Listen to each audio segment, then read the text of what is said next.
හරි. මම ඔයාලට එදා කිව්වා වගේම මේ මම කිව්වනේ එදා ඔයාලට මම ගන්න ඉන්ට්‍රීස් වල විශේෂ ඉන්ට්‍රීස් වල ට්‍රේඩ් බ්‍රේක්ඩවුන් වීඩියෝස් ටිකක් අරන් එන්නම් කියලා. එතකොට මේ ඒ බ්‍රේක්ඩවුන් වීඩියෝස් වල පළවෙනි වීඩියෝ එක තමයි අද මේ දාන්නේ. එතකොට මේ තියෙන يعني අපි මේ එන්ට්‍රිය පොඩ්ඩක් විශේෂ දෙයක් තියෙනවා කතා කරන්න මේ එන්ට්‍රිය ගත්ත විදිහ ගැන. එතකොට මේකට අනුගත්තාම මේ කියන්නේ මේකේ පොඩි පැහැදිලි කිරීමක් ගැන මේකේ ඔයාලට ගන්න දේවල් ටිකක් තියෙනවා. ඒ ටික ඔයාලට يعني මේ එන්ට්‍රිය ගත්තේ කොහොමද? මේ එන්ට්‍රිය ප්ලෑන් වුනේ කොහොමද? අන්න ඒ ටික අද ඔක්කොම මේ සවිස්තරාත්මක මේ එන්ට්‍රීස් එක ගැන සෙටප් එක ගැන කතා කරනවා. එතකොට ඕක තමයි ඉස්සෙල්ලාම කියන්න තියෙන්නේ. එතකොට මේකෙන් අනිවාර්යෙන් දෙයක් තියෙනවා නම් ඔයාලත් ගන්න අනිවාර්යෙන් නැති වෙන්නේ නැහැ. දන්න දි කට්ටිය ගොඩක් ඉන්නවා. එතකොට ඒ වගේ يعني මේකෙන් දෙයක් තියෙනවා නම් අරගෙන ඔයාලත් ඒව ඇප්ලයි කරලා ඔයාලත් ඒව ටික කරගෙන යන්න. එතකොට හරි ඔය තමයි කියන්න ඕන උනේ. එතකොට දැන් ඔයාලා ඉස්සරහට ඒ කියන්නේ ට්‍රේඩින් දිගටම කරගෙන යන්නද මුකුත්ම දන්නේ නැති කට්ටිය ඉන්න පුළුවන් නේ. එහෙම يعني ඒ වගේ කට්ටිය ඉන්නවා නම් ඒ කියන්නේ අපිත් එක්ක සම්බන්ධ වෙලා මේ වැටි කරගෙන යන්න පුළුවන්. ඒතර අපි කියන ඊට පස්සේ අපි මුලින් ඉඳන් ඔක්කොම දේවල් ටික කරනවා. මේ يعني මුලින් ඉඳන් ඔක්කොම අලව ගයිඩ් කරන දණේ ඉඳන් يعني හැමදේම මුලින් ඉඳන් සරලව පිළිවෙලකට කරනවා. හරි. එහෙනම් අපි බලමු මේ එන්ට්‍රි එක ප්ලෑන් උනේ කොහොමද? හරි. මේ එන්ට්‍රි එක ගත්තාම මේ එන්ට්‍රි මම ගන්නේ ඩේට් එක කිව්වොත් මේ එන්ට්‍රි හරියටම ගන්නේ ජූලි 25 වෙනිදා. හරි. ජූලි 25 වෙනිදා දෙකයි දෙකමාරට දෙකත් අතර ඒ ටයිම් එකේ තමයි මේ එන්ට්‍රි ප්ලේස් වෙන්නේ. එතකොට මේක මම ගන්න BTC වල බීට්කොයින් එකේ තමයි එන්ට්‍රි ගන්න. එතකොට මේකේ අපේ 15 minute BUS එක ගත්තාම 15 minute BUS එක තියෙන්නේ කෙලින්ම මේ ඩවුන් ට්‍රෙන්ඩ් එක කරලා 15 minute BUS එක තියෙන්නේ. හරිද? අපි টপ ඩවුන් එක කරහා අපේ 15 minute BUS එක හොයාගෙන තියෙනවා. ඒක පහළට තියෙන්නේ. එතකොට ඒ රේන්ජ් එකට සාපේක්ෂව අපිට මෙතන තව තියෙනවා. ඒ කියන්නේ මේක මම තෝරගන්නවා මගේ මේ රේන්ජ් එකට සාපේක්ෂව අපේ 15 minute valid BUS එකක් විදියට. හරිද? මේක මට කොහොමද valid BUS එකක් වෙනවනේ. මේක මට කොහොමද valid BUS එකක් වෙනවා. මොකද මෙතන මිටිගේෂන් තියෙනවා. මිටිගේෂන් එකක් තියෙනවා. අනික මෙතන LSL තියෙනවා. ඒ LSL අරන් මට මේ BUS එක ගත්තාම මේ BUS එක මට valid BUS එකක් වෙනවා. හරි. මම මේක ඔයාලට පැහැදිලිව ඩොට් තුනක් තියන්නම්.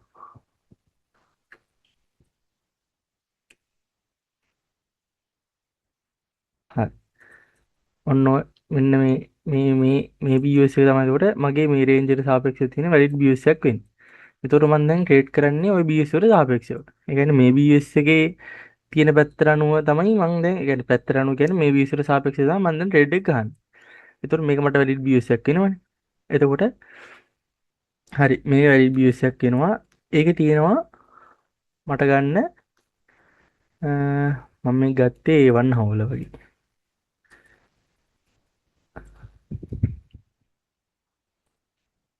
වන්න හවලක් ඉන්න බලන්න. හරි. මට තියෙනවා 4 හවුල මෙතන BPR එකක් තියෙනවා. හරි. මට මෙන්න මේ හරියේ 4 හවුල තියෙනවා BPR එකක්. BPR එක දන්නවනේ ඔයාලා. දන්න කට්ටිය ඉන්නවා. නොදන්න කට්ටිය ඉතින් දැනගන්න. මේක පොඩ්ඩක් අඳුරගන්න බලන්න. හරිද? එතකොට මෙතන තියෙනවා 4 හවුල PPR. මොකද දැන් 4 හවුල PPR එකක් තියෙනවා කියන්නේ ඒක වැඩ කරන්න තියෙන chance එක පොඩ්ඩක් වැඩි. හරිද? මොකද high time frame නිසා high time frame එක සාමාන්‍ය මාකට් එක ගැන මාකට් එක හොඳ يعني high time frame තියෙන හොඳ PO එකක් සාමාන්‍ය මේ මාකට් එක එකපාරටම ලේසියෙන් ගලවලා දාන්නේ නැහැ. හරිද? මෙතන BPR එකට මෙහෙම රිවර්ස් වෙලා තියෙනවා වලට පේනවනේ මාකට් එක. එතකොට මං තෝරගන්නවා 4 hour එකේ මෙන්න මේ BPR එක මගේ PO එක විදිහට සිලෙක්ට් කරන්න තියෙනවා. ඊට පස්සේ මම යනවා මගේ 15 minute range එකට. හරි. මේ 15 minute range එකට ගියාට පස්සේ මගේ රේන්ජ් එක මෙන්න මෙහෙම තමයි. මේ රතු පාට ඩොට් හරහා මේක රේන්ජ් එකක්. මේ කොළ පාටින් තියෙන තවත් රේන්ජ් එකක්. හරිද? එතකොට මේ රතු පාට රේන්ජ් එක හරහා ඔහම ඇවිල්ලා මෙතනින් මේ රේන්ජ් එක ඉවර වෙනවා. හරිද? ඊට පස්සේ ආයෙ මේ රේන්ජ් එක කන්ටිනියු කරන්න නම් ආයෙ රේන්ජ් එක කන්ටිනියු කරන්න නම් මාකට් එක මෙහෙම ඇවිල්ලා මෙන්න මෙහෙම ඇවිල්ලා පැටෙන්න ඕනේ. හරිද? මෙන්න මෙතනින් BS එකක් ආයෙ නැවත ක්‍රියේට් කරොත් තමයි මෙන්න මේ රතු රේන්ජ් එකට මට ඩොට් තියන්න පුළුවන්. මෙතනින් ඩොට් එකකුයි මෙන්න මෙතනින් ඩොට් එකකුයි 3 ඩොට් එකකුයි තියන්න පුළුවන් එහෙම වුණා. හරිද? එතකන් දැන් මට එහෙම වෙනකන් මෙතන එනකන් මාකට් එක බලන් ඉන්න බෑනේ. හරි. එතකොට මම කොහොම හරි මේ යටින් එන්ට්‍රි එකක් ගහන්න try එකක් කරනවා. හරි.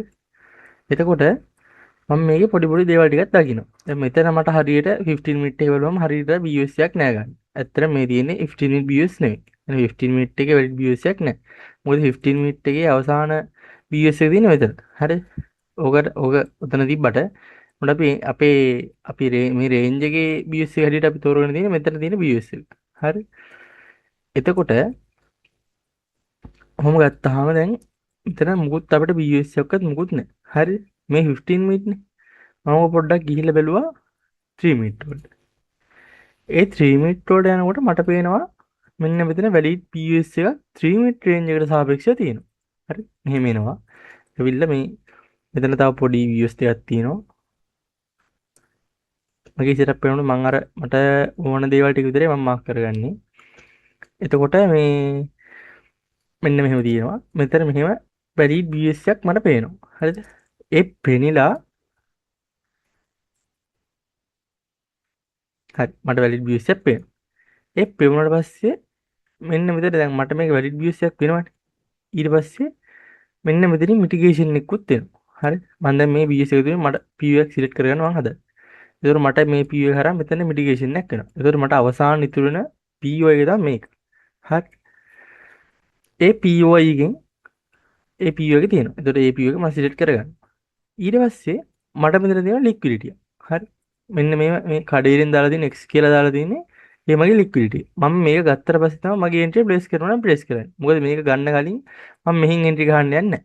එහෙම එහෙම ගහුවොත් මට කන්න වෙනවා අනිවාර්යෙන් SL එක.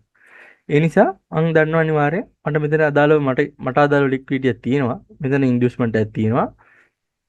ඒක ගන්න එක මම මෙතන මේ LSL එකක් තියෙන නිසා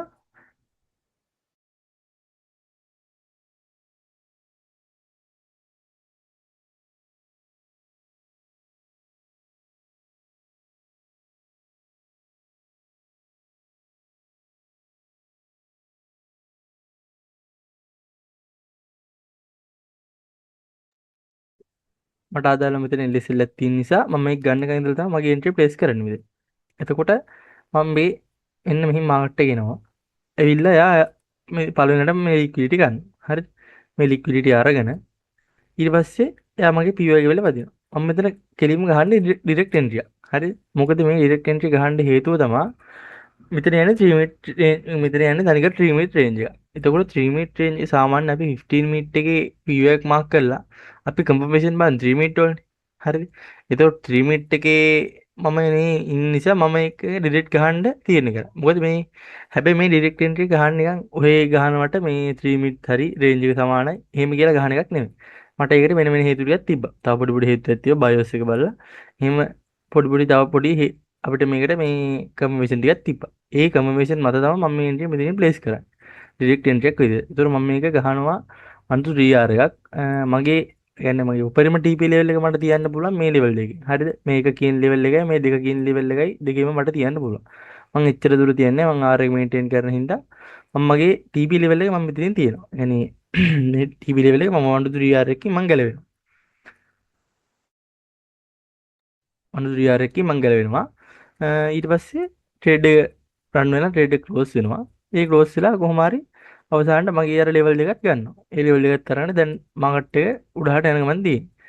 එතකොට මේ එන්ට්‍රිය 3 මිනිත් එකට සාපේක්ෂව ගත්තේ කොහොමද? හරිද? ඒ කියන්නේ 3 මිනිත් එකට සාපේක්ෂව ගත්තේම මේ එන්ට්‍රිය يعني ප්ලේස් කරේ කොහොමද? මේ ලික්විඩිටි මම ගන්නකම් හිටියා.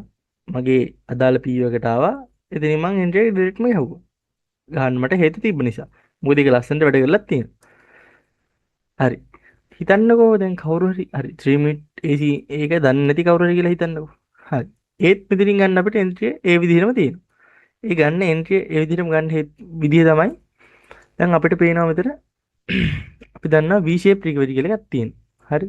V shape recovery කියලා එකක් තියෙනවා. මෙන්න මේ හරිය V shape recovery කියලා එකක් තියෙනවා. මොකද V හැඩයට වගේ මාකට් එක මේ හරිය තියෙන නිසා අපි ඒකට V හැඩයට තියෙන නිසාම නෙමෙයි. මේකට අපි කියන V shape recovery එකක්. එතකොට මෙතන මේ තියෙන V shape recovery යටතේ මෙතන තියෙන unmitigate wig එක. හරි. මෙන්න මෙතනින් mitigate එකක් වෙනවා. මෙතන mitigation එකක් වෙනවා. වෙලා ඊට පස්සේ මෙතන අවසානයේ දිනුන අපි අර 3 මිනිත් එක ගත්ත PO එකම මේ 15 මිනිත් එක අපිට ඒක පේන්නේ අන්මිටිගේට් විග් එකක් විදියට. අපි අන්මිටිගේට් විග් එක සිලෙක්ට් කරගෙන අපි ඒකෙන් එන්ට්‍රි ගහුවොත් අපේ එන්ට්‍රිය සාර්ථකව වැඩ කරලා තියෙනවා. එහෙම ගැහුවා නම් අපිට මේ හරිය වෙනකන් වගේ TP level එක වයින් නැතුව තියන්න හොල් කරන්න පුළුවන්. يعني හරියට හෝල් කරනවා නම් උපරිම උස يعني උපරිම මෙන්න මේ හරියට වගේ අපේ ට්‍රේඩ් එක හෝල් කරන්න පුළුවන්. මම අර RM මේන්ටේන් කරන හින්දා මගේ ඒ සෙටප් එක අනුව මම 1 to 3 R එකකින් මේක ගහලා ඉන්නවා. එතකොට මේ ওই එන්ට්‍රි සරලවම ඔහොම තමයි ප්ලේස් වුනේ. ඒ කියන්නේ මේ එන්ට්‍රි එච්චර يعني මේක පොඩ්ඩක් විශේෂ සෙටප් එකක්. ඒ කියන්නේ මේ හැමතරම් මේ වගේ එන්ට්‍රීස් ගහන්නත් බෑ. ඒකට දැන් ඔයා කවුරු හරි බලන් හිටියනම් මෙතන BUS එකක් හැදිලා එහෙම ඊට පස්සේ එන්ට්‍රි එකක් ගහන්න ගියා නම් ඔයාට මේ එන්ට්‍රි එක කීයටවත් ගහන්න වෙන්නේ නැහැ. මොකද එහෙනම් එහෙම වුණා නම් මේ එන්ට්‍රි වලට මිස් වෙනවා. ඒ කියන්නේ මෙහෙම එන්ට්‍රි එකක් ඔයා දන්නෙත් නැහැ සමහරට ගන්න. ඔයා දන්නේ BUS හරහා එන්ට්‍රි ගහන්න විතරයි. ඒතර BUS මාක් කරලා එන්ට්‍රි ගහලා වැඩක් නැහැ නේ එහෙම. ඒ කියන්නේ හැමතැනම BUS එකක් අනිවාර්යෙන් අපි තෝරගන්න ඕනේ. ඒක ඇත්ත. ඒ වුණාට හැමතැනම BUS හැදෙන්නෙත් නැහැ. දැන් මේ වගේ අවස්ථාවක අපිට BUS හැදෙන්නේ නැහැ. එතකොට BUS හැදෙන්නේ නැති අවස්ථාවක ගහන්නේ සෙටප් එකක් තමයි මේක. ඒ කියන්නේ අර මේ වගේ අවස්ථාවක වැඩ කරන සෙටප් එකක් තමයි මේක. නැත්තම් ඔයාලට 3 මිනිත් ගිහිල්ලා අර විදිහට ගන්නත් පුළුවන්. එතකොට මේ වගේ සෙටප් තව ගොඩක් තියෙනවා. හරිද? ඒ කියන්නේ මේ සමහරු ට්‍රේඩින් කියලා පොඩි BUS දෙකක් උනක් කෑලි දෙකක් උගන්නලා ඒ ටික ඉතින් ලොකුවට ට්‍රේඩින් කියලා ප්‍රොමෝට් කරනවා. ඉතින් ඒකට නෙමෙයි ට්‍රේඩින් කියන්නේ. ඊට වඩා දෙයක් මේ ට්‍රේඩින් වල තියෙනවා. ඒ කියන්නේ මේ අර දන්න කට්ටිය දන්නවා, නොදන්න කට්ටිය ඉතින් නොදන්න විදිහටම ඉන්නවා. ඒ කියන්නේ අර දන්න දේ එනද තමන් ඔහොය පොඩ්ඩක් මේක අර මේ ට්‍රේඩින් ඒ කියන්නේ මේක පොඩ්ඩක් අර ආසාවෙන් කරන්න බලන්න ඕනේ. නැත්නම් ඉතින් මේක පොඩ්ඩක් අර ඉගෙන ගන්න එන අමාරු. يعني නිකන් හිටියට කවුරුත් මුකුත් ඔයාලට කියලා දෙන්නේ නැහැ. ඔයා හෙව්වොත් තමයි ඔයා يعني ඔයාට උනන්දු දීපොත් තමයි ඔයා හොයාගෙන මේක කරන්නේ. එහෙම නැතුව ඔයාට මේ يعني අර මේකෙන් අර සාර්ථක වෙන්න පොඩ්ඩක් ඉතින් අමාරු. කාලයක් යනවා. ඉක්මනට සාර්ථක වෙන්නත් බෑ ඉතින්. අඩුම මාස 6ක් 7ක් අවුරුද්දක්වත් අවුරුදු එකමාරක්වත් යනවා. හරියට කියන්නේ මේ වැඩේ තනියම ඔයා කරගෙන තනියම ඔයා විසින් හොයාගෙන අල්ලගන්න ගියත් අවුරුදු දෙක තුනක් යනවා. එහෙම නැතුව සාමාන්‍ය මේ වගේ දැන් මේ වගේ YouTube එකේ තොන තන වීඩියෝස් තියෙනවා. ඒව බලලා ට්‍රේඩින් කරන කට්ටිය ඉන්නවා. හැබැයි සාර්ථක නැහැ.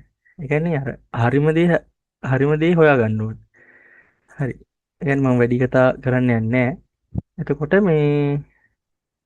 ඔය මෙහෙම තමයි මේ එන්ට්‍රිය ප්ලේස් වුනේ. එතකොට මේකේ කියන්නේ සමහරට අඩුපාඩු තියෙන්න පුළුවන්.